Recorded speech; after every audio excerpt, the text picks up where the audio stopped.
이번 시간에는 이전 시간에 이어서 클리어픽스에 대한 내용들 정리를 한번 해보겠습니다. 자, 클리어픽스에 대한 내용들은 일단은 블럭을 정렬하기 위한 그런 기법들이 되겠고요. 자, 기본적인 내용들을 숙지해 볼게요. 관련된 내용을 다운 받으시고요. 그 다음에 스타트 경로 하위에 클리어픽스 언더바 example 2.html 문서로 진행을 하겠습니다. 자, 이전과 같은 방식의 블럭 정리가 되겠는데, 일단 이제 배우는 내용들이 난이도가 높기 때문에요. 다시 한번 공부해 보는 걸로 할게요. 자, 만들어진 HTML 구조를 보게 되면, 그러면 박스 언더바 컨테이너 영역 안에 박스 1번, 2번, 3번, 4번 내용들이 들어가 있고요. 자, 이 내용들은 일단 기본적인 컨테이너 영역으로 저희가 이제 작성을 해 보겠습니다. 자, 스타일 영역에 박스 언더바 컨테이너 부분에 일단은 이제 배경색을 지정을 했고요. 자, 그 다음에는 이제 영역 안에 있는 요건들을 지정을 하겠습니다. 자, 안쪽에 있는 요건들을 지정할 때 박스 언더바 컨테이너 안에 div를 지정할 수 있고요.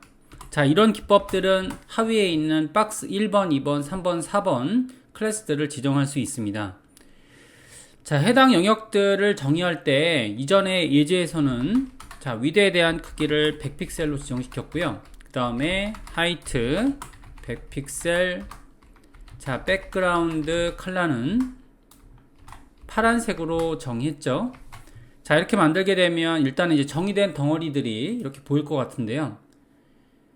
자, 보게 되면 영역이 만들어진 박스 1번, 2번, 3번, 4번 내용으로 붙어 있고요. 그 다음에 해당하는 컨테이너, 박스 언더바 컨테이너의 영역은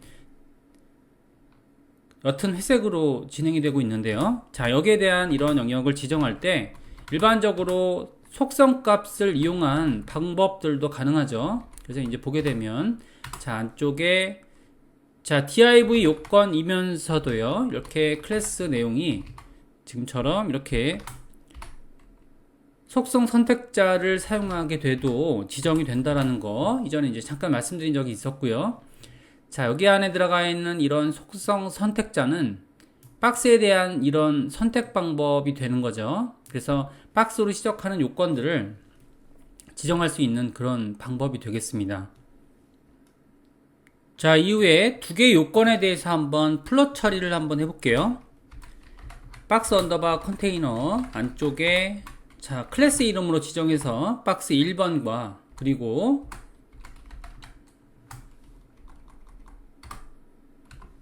박스 2번을 지정했다라고 하겠습니다. 지정하고 나서 그 다음에 이제 플롯 처리를 한 거죠. 자, 왼쪽에 있는 플롯 정렬을 하게 되면 어떻게 되는지 볼게요. 자, 만들어지는 이런 속성들을 보게 되면 그러면 두 개의 도형에 대해서 플롯 처리가 되고 있죠. 자, 만들어지고 있는데요. 자, 이때에는 지금 만들어진 그런 검사로 이렇게 분석을 하게 되면 그러면 자, 두 개의 영역으로 만들어져 있습니다. 박스 1번과 박스 2번이 지금 플롯이 되어 있고요. 그 다음에 3번의 위치가 불안정하죠. 자, 만들어진 데이터는 1번 영역과 지금 겹쳐 있는 것을 알 수 있고요. 자, 이런 영역에서는 지금 플롯 내용이 지금 처리가 안 된다 하더라도 여기에 있는 데이터 때문에 지금 위로 올라가져 있는 그런 상황이 되는 거죠. 저희가 만들어진 그런 클리어 기능을 사용할 그런 내용들이 되겠는데요. 자, 현재 내용들을 정상적으로 배치하고자 할 때는 자, 박스 3번에 대해서 이런 요건이 필요하다는 거죠. 그래서 자, 박스 컨테이너 박스 3번에 대해서요. 자, 올바른 배치를 하기 위해서는 본인이 하위 위치에 이렇게 배치하기 위해서는 지금처럼 클리어 기능을 적용하고요. 그 다음에 레프트, 그러니까 레프트에 대한 기능을 이전 요소가 가지고 있는 그런 플롯 속성에 의해서 배치가 되는 것을 방지해주는 그런 요건이 되겠습니다. 자, 일단 이제 기본적인 클리어에 대한 기능들은 자, 레프트라는 속성이 있고요. 그 다음에 라이트, 그리고 보스라는 속성, 양쪽이란 얘기죠. 양쪽이란 속성으로 정의가 되고요. 자, 왼쪽과 오른쪽 그리고 양쪽에 대한 속성들을 모두 이렇게 이전에 있던 플롯 속성에 대한 이런 영향을 제거할 수가 있습니다. 그래서 만들어진 도형들을 보게 되면 그러면 이제서야 도형이 정상적인 배치가 이루어지는 것을 볼 수가 있고요. 일반적으로 뭐 클리어 레프트를 써도 되지만 일반적으로는 클리어 보스 기능을 사용해서 만들어지는 걸 볼 수 있는 거죠. 자, 이런 방식을 사용해서 간단하게 저희가 도형들에 대한 배치들을 알아보게 되면 그러면 HTML에 대한 구조들을 좀 바꿔보고 그 다음에 테스트를 한번 해볼게요. 자, 원래대로의 도형들을 배치할 때 이런 방법들을 사용하고자 하는데요. 일단은 마크업을 조금 바꿔보겠습니다. 자, 해당 내용들에 대한 마크업을 이렇게 두 개의 영역으로 만들었고요. 자, 박스에 대한 라벨을 없애버린 거죠. 박스에 대한 라벨을 없애버렸고요. 그 다음에 일반적인 배치들을 한번 알아볼게요. 자, 박스 컨테이너는 이전에 갖고 있던 속성 그대로 적용하는 걸로 그렇게 하고요. 자, 그 다음에 안에 들어가 있는 박스가 있겠죠. 자, 여기서는 지금 이렇게 지정할 필요는 없고요. 자, 안에서는 박스 클래스로 지정하면 되겠죠. 자, 점 박스 클래스로 적용시켰고요. 여기서는 당당하게 지금 플롯 레프트 적용을 시켰습니다. 자, 그리고 위드 하이트 정보는 그대로고요. 색상 정보도 그대로로 가겠습니다. 자, 이렇게 만들게 되면 어떻게 배치되는지 볼게요. 자, 물론 이제 여기서는 플롯 정보로 지금 배치가 돼 있죠. 자, 플롯에 대한 정보대로 배치가 돼 있고요. 여기에 대한 내용은 아래쪽은 지울게요. 자, 이렇게 배치하게 되면 그러면 박스 컨테이너 하위에 지금 패딩 정보가 이렇게 있고요. 그 다음에 박스가 있을 때 자, 라벨을 다 없애버렸죠. 자, 플롯 레프트를 처리하게 되면 그러면 도형이 정상적으로 배치되는지를 한번 보겠습니다. 자, 보게 되면 그러면 물론 정상적으로 배치되지 않겠죠. 그 예시를 보여드리기 위해서 이렇게 하고 있는 거고요. 자, 그래서 이렇게 만들게 되면 그러면 배치가 지금처럼 1개, 2개, 3개, 4개로 정상적으로 배치되지 않고요. 이는 어떤 문제점이 야기가 되는 거냐면 여기서 만약에 제가 아래쪽 덩어리를 또 하나 만든다. 그러면 제가 박스 컨테이너를 동일한 형식으로 하나 더 만들어 보겠습니다. 자, 이렇게 만들게 되면 자, 이렇게 만들면 아래쪽에 박스 컨테이너를 복수로 만든 거죠.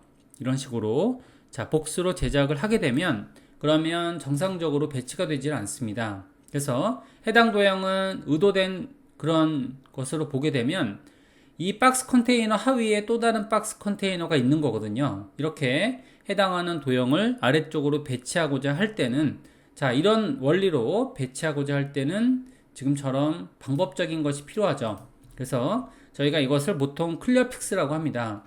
자, 클리어 픽스라는 기능들은 여기에 적용되는 그런 방법들이고요. 그래서 박스 언더바 컨테이너 요소에다가 비포란 데이터를 만들고요. 마찬가지로 박스 언더바 컨테이너 요건에 애프터란 덩어리를 만드는 거죠.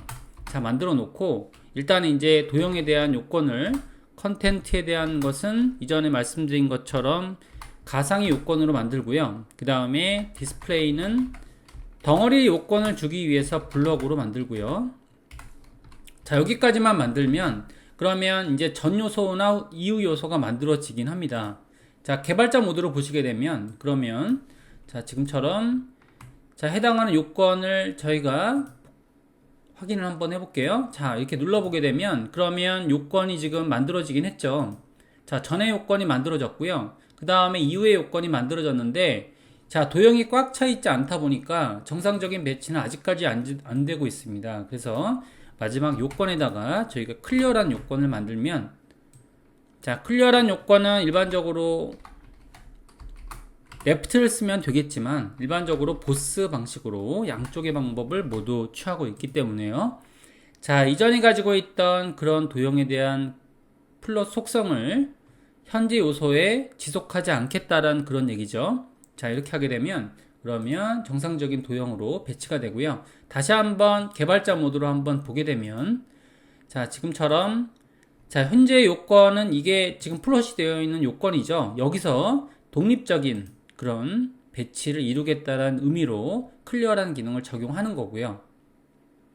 자, 일반적으로 저희가 상용화된 클래스를 이렇게 매번 모든 컨테이너에 적용을 한다는 건 너무 이제 힘든 일이기 때문에 일반적으로 기본적인 CSS 자리인 리셋 자리에다가 배치해 주기도 합니다. 그래서 예를 들어서 일반적인 지금 해당 요건을 아래쪽에 있는 요건을 위로 지금 이렇게 처리했고요.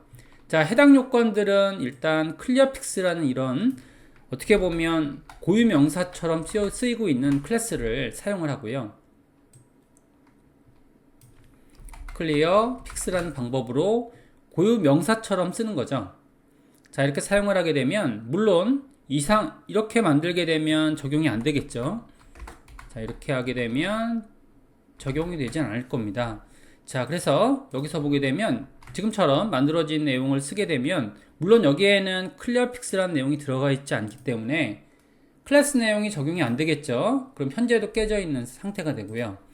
자, 지금처럼 하위에 있는 요건들이 플롯이 되고 있다라고 하게 되면 그러면 이 자리에 자, 클리어픽스라고 이렇게 클래스를 이중으로 겹쳐 쓰게 되면 그러면 이런 단독으로 배치되는 원리들이 적용이 된다라는 거죠. 이런 방법들을 추천을 드립니다.